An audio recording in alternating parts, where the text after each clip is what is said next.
अस्सलाम वालेकुम। आप सब लोग कैसे हैं? उम्मीद है सब अच्छे होंगे। रिगार्ड का स्पोकन इंग्लिश और रिटन इंग्लिश दोनों में बहुत ज़्यादा इस्तेमाल होता है। देखिए इसके कितने सारे इस्तेमाल आते हैं, जैसे रिगार्ड एज़ मानना या समझना, रिगार्ड एहतराम करना, इज़्ज़त करना, रिगार्ड्स दुआ या सलाम देना किसी को, एज़ रिगार्ड जहाँ तक का ताल्लुक़ है, यानी बोलते हैं ना जहाँ तक मेरी नॉलेज का ताल्लुक़ है, जहाँ तक उसका ताल्लुक़ है, एज़ रिगार्ड्स वहाँ भी यूज़ होता है।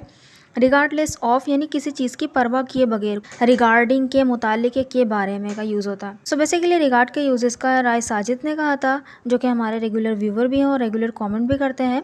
Thank you so much. तो ये लीजिए रिगार्ड के सारे यूजेस, जितने भी पॉसिबल यूजेस थे वो मैंने इस वीडियो में ले लिए हैं। So let's begin. फर्स्ट जो यूज़ है वो है रिगार्ड को एज वर्ब यूज़ किया जाता है, जिसका मतलब होता है मानना या समझना। मानना या समझना, इसके लिए हम एक इंग्लिश का वर्ड यूज़ करते हैं, यानी कंसिडर। कंसिडर की जगह हम रिगार्ड का यूज़ कर सकते हैं। तो यहाँ पर रिगार्ड जो है मेन वर्ब का काम करेगा, इसकी फॉर्म्स भी चेंज होंगी। तो सेकंड और थर्ड फॉर्म होती है रिगार्डेड। सो इसको देखें, सेंटेंस में देखते हैं। आपने मुझे एक दुश्मन जैसा समझा। समझा पास्ट एंड डेफिनेट का सेंटेंस है। सब्जेक्ट के बाद मेन वर्ब की सेकंड फॉर्म आती है। यहाँ पर रिगार्ड मेन वर्ब के तौर पर काम करेगा, तो रिगार्डेड आ जाएगा। बोलेंगे you regarded me as an enemy. You regarded me as an enemy, आपने मुझे एक दुश्मन जैसा समझा। नेक्स्ट सेंटेंस, वो हमें अपना दोस्त मानता है। वो हमें अपना दोस्त मानता है, प्रेजेंट इंडेफिनिट में है, तो बन जाएगा he regards us as his friend. He regards us as his friend. He regards us, वो हमें समझता है, एज हिज फ्रेंड, अपने दोस्त जैसा, या अपने दोस्त जैसा मानता है हमें। ठीक है, तो देखिए मानना और समझना को हम इस तरह के सेंस में इसको यहाँ पर यूज़ करेंगे। नेक्स्ट जो इसका यूज़ है वो भी एक वर्ब के तौर पे इस्तेमाल होगा। रिगार्ड का मतलब एहतराम करना या इज्जत करना। जो हम यूज़ करते हैं रिस्पेक्ट, यानी टू रिस्पेक्ट, इज्जत करना या एहतराम करना। So let's see with the help of sentences. उसकी बहुत इज्जत की जाती है। उसकी बहुत इज्जत की जाती है।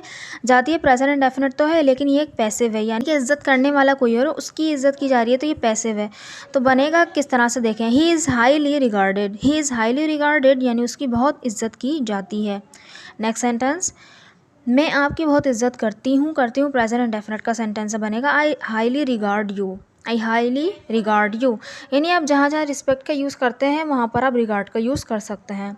नेक्स्ट जो हमारा यूज़ है वो है एज प्रीपोजिशन काम करेगा यहाँ पे विद रिगार्ड टू और रिगार्डिंग। विद रिगार्ड टू और रिगार्डिंग यानी के बारे में या के मुतालिक। तो हम विद रिगार्ड टू की जगह विद रिस्पेक्ट टू भी यूज़ कर सकते हैं और रिगार्डिंग की जगह कंसर्निंग भी यूज़ कर सकते हैं, सेम मीनिंग देगा।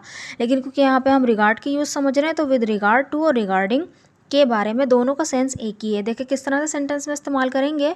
मुझे उसके बारे में कुछ नहीं कहना। मुझे उसके बारे में कुछ नहीं कहना, यानी मेरे पास कुछ नहीं है उसके बारे में कहने के लिए, इस तरह का सेंस है। I have nothing to say with regard to her. I have nothing to say, मुझे कुछ नहीं कहना या मेरे पास कुछ नहीं है उसके लिए कहने के लिए, विद रिगार्ड टू हर, उसके बारे में। ठीक है, विद रिगार्ड टू हर। अब देखिए रिगार्डिंग का किस तरह यूज़ करेंगे। आई हैव नथिंग टू से, बस विद रिगार्ड टू की जगह आ जाएगा regarding. I have nothing to say regarding her.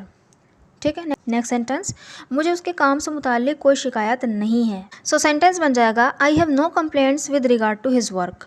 I have no complaints with regard to his work, मेरे को उसके काम से मुताल्लिक कोई शिकायत नहीं है। अभी इसको रिगार्डिंग से बोलें तो बोल देंगे I have no complaints regarding his work.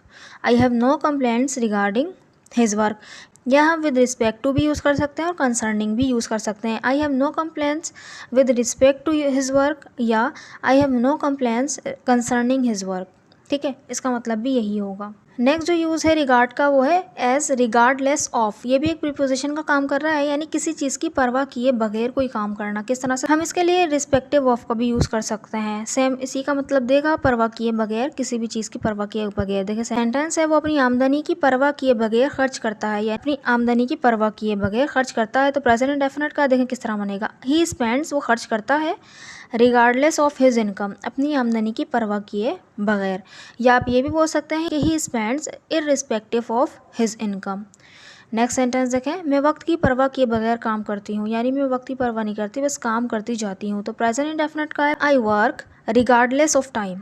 I work regardless of time, जिस भी चीज़ की परवाह किए बगैर को काम कर रहे हैं, पहले सेंटेंस बोल दें अपना, फिर उसके बाद रिगार्डलेस ऑफ और वो चीज़। ठीक है, ऑब्जेक्ट आ जाएगा इसके बाद। तो इस तरह हम रिगार्डलेस का यूज़ कर लेंगे। अब जो नेक्स्ट यूज़ है रिगार्ड्स यानी दुआ या सलाम, ये एक नाउन के तौर पे यूज़ हो रहा है। इसकी जगह हम देखें ग्रीटिंग्स, यानी जो विशेज़ होती हैं, दुआएं होती हैं, सलाम होता है, इस तरह का सेंस है इसका। देखिए किस तरह से इसको सेंटेंस में इस्तेमाल करेंगे। अपनी अम्मी को मेरा सलाम देना। अपनी अम्मी को मेरा सलाम देना, तो इस तरह बनेगा कि give my regards to your mother. Give my regards to your mother, यही भी बोल सकते हैं कि give my greetings to your mother. Next sentence, उसने आपको अपना सलाम भेजा है। भेजा है प्रेजेंट परफेक्ट का टेंस बनेगा he has sent you his regards, he has sent you his regards, उसने आपको सलाम भेजा है अपना। ठीक, तो आई होप कि आपको ये भी यूज़ समझ में आया होगा रिगार्ड का। रिगार्ड का लास्ट यूज़ है एज रिगार्ड्स। एज रिगार्ड्स जो है एज कंजंक्शन यहाँ पे यूज़ हो रहा है, जिसका मतलब है जहाँ तक किसी चीज़ का ताल्लुक़ है या जहाँ तक किसी चीज़ का सवाल है। किस तरह से, देखिए यहाँ पर जो हम यूज़ करते हैं एज रिगार्ड की जगह एज फॉर एज का भी यूज़ कर सकते हैं। जैसे कि जहाँ तक मेरा ताल्लुक़ है तो बोलते हैं ना I as far as I am concern, तो यहाँ पर हम एज फॉर एज की जगह हम एज रिगार्ड्स का यूज़ कर सकते हैं। देखें किस तरह सेंटेंस में इस्तेमाल होगा, जहाँ तक मेरे इल्म का ताल्लुक़ है मुझे इस बारे में कुछ नहीं पता, जहाँ तक मेरे इल्म का ताल्लुक़ है मुझे इस बारे में कुछ नहीं पता, तो बनेगा as regards my knowledge I don't know anything regarding it. ठीक है, इस बारे में के लिए रिगार्डिंग आया और एज रिगार्ड्स आया जहाँ तक का ताल्लुक़ है। ठीक है, एज रिगार्ड्स माई नॉलेज यानी जहाँ तक मेरे इल्म का ताल्लुक़ है, I don't know anything regarding it. ठीक है, या ये भी बोल सकते हैं कि as far as my knowledge is concern I don't know anything about या रिगार्डिंग इट या कंसर्निंग इट या विद रिगार्ड टू इट, ये सब इस्तेमाल किया जा सकता है। नेक्स्ट सेंटेंस है, जहाँ तक तुम्हारी गलती का सवाल है मैंने माफ़ कर दिया। जहाँ तक तुम्हारी गलती का सवाल है मैंने माफ़ कर दिया बनेगा as regards your mistake I forgive. As regards your mistake I forgive, यही भी बोल सकते हैं कि as far as your mistake is concern I forgive, तो दोनों तरह से इस्तेमाल कर सकते हैं। आई होप कि आपको रिगार्ड का यूजेस समझ में आए होंगे। So these sentences are for you to translate. वो उसे अपना भाई मानता है, वो उसे अपना भाई मानता है। आप इस बारे में कुछ मत बोलें, आप इस बारे में कुछ मत बोलें। काम की परवाह किए बगैर वो मार्केट गई, काम की परवाह किए बगैर वो मार्केट गई। इन तीनों सेंटेंस को बनाकर ज़रूर कमेंट बॉक्स में लिखिएगा ताकि मुझे पता चले कि आपको वीडियो समझ में आई कि नहीं। अगर वीडियो अच्छी लगी है तो चैनल को ज़रूर सब्सक्राइब भी कर दीजिएगा और वीडियो को लाइक भी कर दीजिएगा। Thank you so much.